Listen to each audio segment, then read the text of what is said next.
Hello viewers, welcome to YouTube channel Quratul and tech. आज की video related है input in C plus plus की। इस input the process of giving something to a computer is known as input. वो process जिसमें हम computer को कुछ भी दे रहे होते हैं, उस प्रोसेस को हम कहते हैं कि ये इनपुट है। Input is mostly given by keyboard. जो भी इनपुट होती है, जो भी हमने डाटा या कुछ कमांड एंटर करनी होती है, वो हम कीबोर्ड के थ्रू ही एंटर करते हैं। Next one is syntax for input. के इनपुट के लिए क्या सिंटैक्स हम यूज़ करते हैं सी प्लस प्लस के अंदर। तो सबसे पहले हम सी इन का कीवर्ड यूज़ करते हैं, उसके बाद एक्सट्रैक्शन ऑपरेटर को यूज़ करते हैं, और उसके बाद वेरिएबल का नेम लिखते हैं, और उसके बाद सेमी कॉलन लगा देते हैं। For example cin extraction operator और वेरिएबल का नेम x लिख दिया और semicolon. The above line will get value from keyboard and store it in a variable x। ये जो अबव लाइन हमने सी इन की लिखी है, ये एक वैल्यू गेट करेगी कीबोर्ड से और उस वैल्यू को स्टोर कर देगी वेरिएबल x के अंदर। किस तरह से कि सपोज एक वेरिएबल बना x के नाम से, उसमें यूज़र ने अब एंटर किया, कोई भी वैल्यू यूज़र ने एंटर कर दी, सपोज 1 एंटर किया, तो वो जो 1 होगा वो स्टोर हो जाएगा x वेरिएबल के अंदर। नेक्स्ट एग्जांपल है सी इन एक्सट्रैक्शन ऑपरेटर a, फिर extraction operator b, extraction operator c and semi colon. The above line will get a value from keyboard and store it in a variable a, b and c। अब memory के अंदर 3 variable बनेंगे, किस किस नाम से, a, second b के नाम से, और एक और वेरिएबल बनेगा c के नाम से। अब ये 3 वेरिएबल मेमोरी में बन गए हैं। अब यूज़र जो भी वैल्यू एंटर करेगा वो वैल्यू स्टोर होगी इन 3। सी इन ए, अब यूज़र ने ए में एंटर कर दिया सपोज 5, तो 5 स्टोर हो जाएगा ए के अंदर। 10 एंटर किया तो वो बी के अंदर स्टोर हो गया। उसके बाद यूज़र ने 8 एंटर किया तो वो स्टोर हो जाएगा सी वेरिएबल के अंदर। Next, write a program that input a character and display it ASCII code। हमने एक ऐसा प्रोग्राम लिखना है जो इनपुट ले कैरेक्टर को और डिस्प्ले करे उसका ASCII कोड। तो उसके लिए सब प्रोग्राम लिखने के लिए जो सबसे पहला स्टेप है कि हम hash include iostream using name space std semi colon, फिर हम मेन फंक्शन बनाते हैं, वॉइड मेन पैरेंथेसिस और मेन फंक्शन की ब्रैकेट को ओपन करते हैं। उसके बाद अब हमने एक कैरेक्टर डाटा टाइप का एक वेरिएबल बनाना है, तो हमने लिखा CH ARCH, यानी कैरेक्टर टाइप का एक वेरिएबल बनाया जिसका नेम है CH। फिर हमने एक सी आउट की स्टेटमेंट लिखी, एंटर द कैरेक्टर। तो सबसे पहले स्क्रीन पे क्या डिस्प्ले होगा, एंटर दी कैरेक्टर। यूज़र को पता चलेगा कि उसने कोई कैरेक्टर एंटर करना है।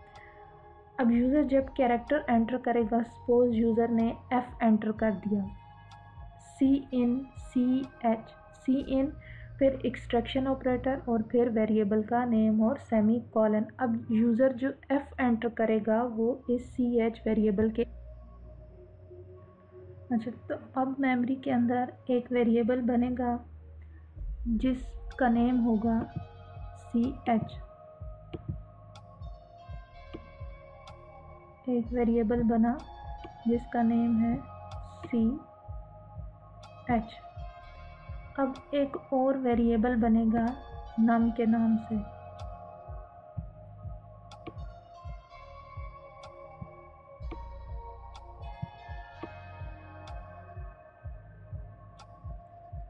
अब एक और वेरिएबल बना num के नाम से जिसकी डाटा टाइप इंटीजर है, जबकि CH वेरिएबल जो है इसकी डाटा टाइप कैरेक्टर है। अब सबसे पहले स्क्रीन पे शो हुआ एंटर दी कैरेक्टर। अब जैसे ही शो हुआ एंटर दी कैरेक्टर, उसके बाद CN की स्टेटमेंट है, CN की स्टेटमेंट वैल्यू गेट करती है। अब यूज़र ने सपोज F एंटर किया तो वो जो F होगा वो स्टोर हो जाएगा CH वेरिएबल के अंदर। Int num equals to CH, तो अब जो भी CH के अंदर पड़ा हुआ है वो नम वेरिएबल के अंदर स्टोर हो जाए। अब CH में तो F पड़ा हुआ है, लेकिन F स्टोर नहीं हो सकता। इसलिए स्टोर नहीं हो सकता कि नम वेरिएबल जो है इसकी डाटा टाइप इंटीजर है। इंटीजर जो है वो सिर्फ न्यूमेरिक वैल्यूज़ को स्टोर करता है, तो इसका जो भी ASCII कोड होगा वो स्टोर हो जाएगा। जैसे सपोज हम कर लेते हैं कि F का ASCII कोड 102 है, तो वो नम वेरिएबल के अंदर स्टोर हो जाएगा। C out the ASCII code for CH। अब स्क्रीन पे प्रिंट हो क्या आएगा, आउटपुट की स्क्रीन होगी, वहाँ पे सबसे पहले लिखा हुआ होगा ASCII code for CH। ASCII code लिखा हुआ फिर CH। अब CH के अंदर क्या पड़ा हुआ था, F। The ASCII code for F, फिर इज़ लिखा हुआ आएगा। अब नम वेरिएबल के अंदर क्या वैल्यू पड़ी है, 102, तो पूरी स्टेटमेंट शो हो जाएगी the ASCII code for F is 102। अब हम इसको प्रैक्टिकली भी रन करके देख लेते हैं कि क्या हमारे पास आउटपुट आती है। वेरिएबल बना लेते हैं, कैरेक्टर टाइप का वेरिएबल जिसका नेम हम CH रख देते हैं। उसके बाद अब हम तो सबसे पहले हम एक सी आउट की स्टेटमेंट लिख देते हैं।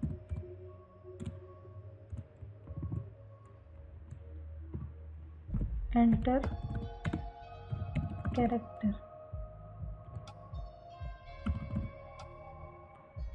उसके बाद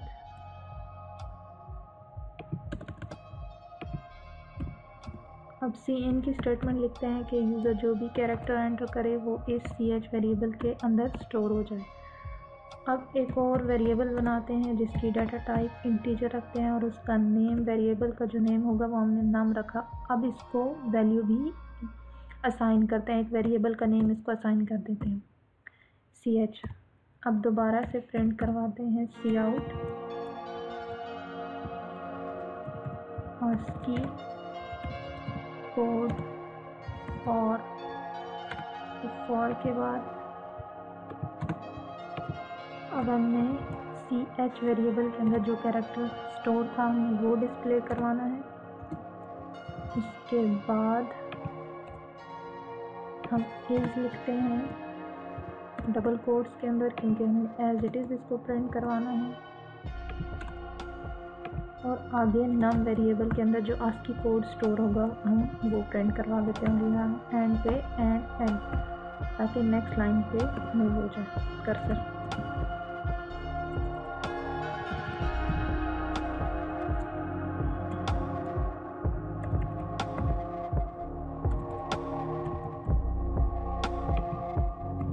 अब हम इस प्रोग्राम को रन करके देखते हैं और अपनी आउटपुट देखते हैं कि क्या आउटपुट आती है।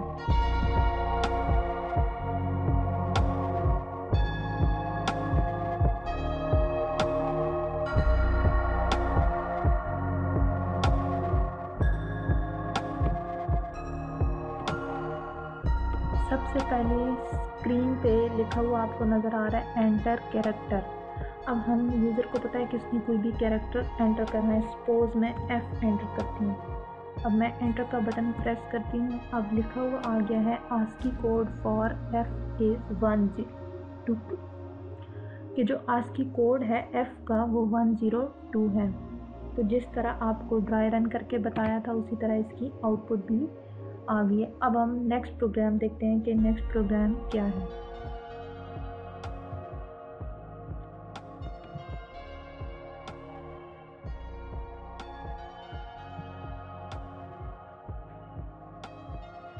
नेक्स्ट प्रोग्राम है write a program that input dividend and divisor. अब हमने एक ऐसा प्रोग्राम लिखना है जो डिविडेंड इनपुट मिले और डिवाइज़र इनपुट मिले। It then calculate and display the quotient and remainder. फिर डिविडेंड और डिवाइज़र इन दोनों को कैलकुलेट करें और क्वोशंट और रिमाइंडर फाइंड आउट करना है। तो सबसे पहले hash include iostream using name space std semicolon wide main parenthesis और फिर मेन फंक्शन की ब्रैकेट को ओपन करेंगे। उसके बाद इन अब हमें डिविडेंड भी चाहिए, डिवाइज़र भी चाहिए, क्वोशंट भी चाहिए, रिमाइंडर भी चाहिए।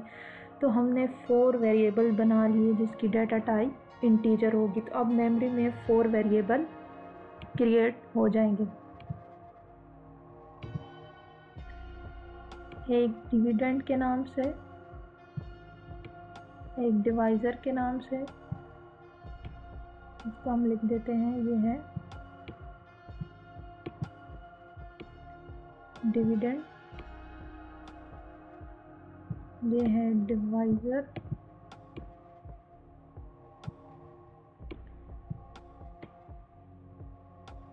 नेक्स्ट होगा क्वोशंट के नाम से Q, और एक और वेरिएबल क्रिएट होगा R के नेम से, यानी इसमें रिमाइंडर स्टोर होगा। तो 4 वेरिएबल बन गए, ठीक है। अब नेक्स्ट है c out enter the dividend and divisor. अब आप स्क्रीन पे नज़र आएगा लिखा हुआ enter the dividend and divisor. User को पता चल जाएगा कि उसने डिविडेंड और डिवाइज़र एंटर करने हैं। सी इन डिविडेंड एंड डिवाइज़र, सबसे पहले वो डिविडेंड एंटर करेगा। सपोज डिविडेंड एंटर कर दिया 20। अच्छा, अब फिर डिवाइज़र एंटर करेगा, तो डिवाइज़र एंटर कर दिया 3। अब नेक्स्ट स्टेटमेंट है Q equals to dividend divided by divisor. अब डिविडेंड हमारे पास क्या है 20,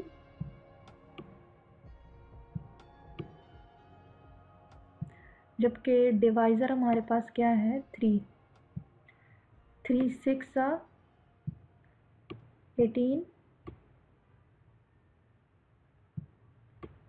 तो रिमाइंडर हमारे पास क्या आ जाएगा 2। अच्छा, 3 6 18, तो अब ये जो 6 होगा ना, ये क्वोशंट के अंदर स्टोर हो जाएगा। अब नेक्स्ट हमने क्या फाइंड आउट करना है, remainder. Remainder equals to, remainder find out का क्या फार्मूला है, रिमाइंडर को फाइंड आउट करने का क्या फार्मूला है, डिविडेंड मॉडुलस डिवाइज़र। तो अब जब हमने डिविडेंड को डिवाइड किया डिवाइज़र के साथ, तो हमारे पास रिमाइंडर आया 2, तो 2 स्टोर हो जाएगा R वेरिएबल के अंदर। नेक्स्ट है सी आउट।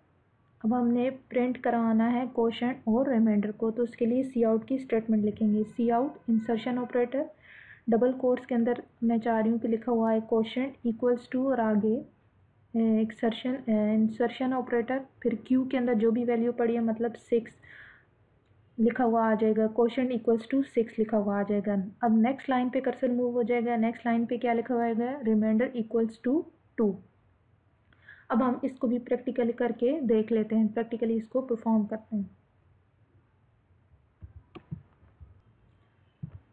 सबसे पहले अब हमने इंटीजर टाइप के 4 वेरिएबल्स बनाने हैं, dividend, divisor, quotient and remainder. इसके बाद हमें एक सी आउट की स्टेटमेंट लिख देते हैं, enter dividend and divisor.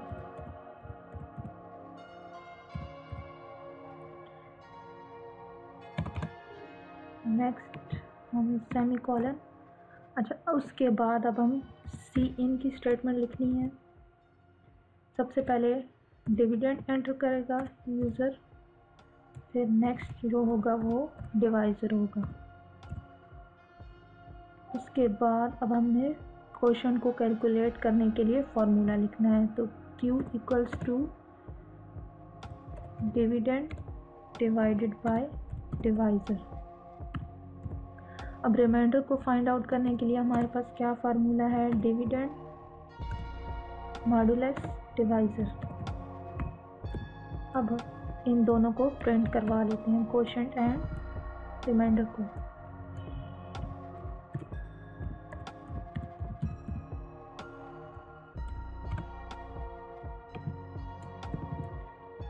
Q variable के अंदर स्टोर था क्वोशंट। अब इसी लाइन को हम कॉपी कर लेते हैं,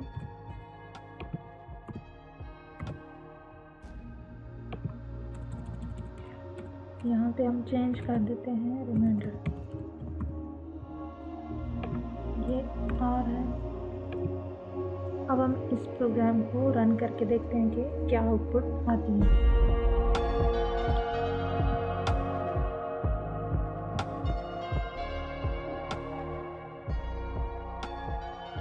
अब सबसे पहले स्क्रीन पे जो मैसेज शो होगा उस पर लिखा हुआ है एंटर डिविडेंड एंड डिवाइजर। तो सबसे पहले यूज़र डिविडेंड एंटर करेगा यानी 20, और फिर उसने एंटर किया 3। तो quotient equals to 6 and remainder equals to 2। जब हमने 3 से डिवाइड किया 20 को, 3 6 20 होता है, तो 6 क्वोशंट हो गया और रिमाइंडर हमारे पास 2 बचा। तो आई होप आपको समझ आ गया होगा कि इनपुट को हम कैसे लिखते हैं। C++ के अंदर हमने डिफरेंट एग्जांपल देख ली। अगर आपने अभी तक मेरे चैनल को सब्सक्राइब नहीं किया तो मेरे चैनल को सब्सक्राइब करें और साथ में बेल के आइकन को प्रेस कर दें ताकि आपको मेरे हर आने वाली न्यू वीडियो का नोटिफिकेशन मिलता रहे। Thanks for watching.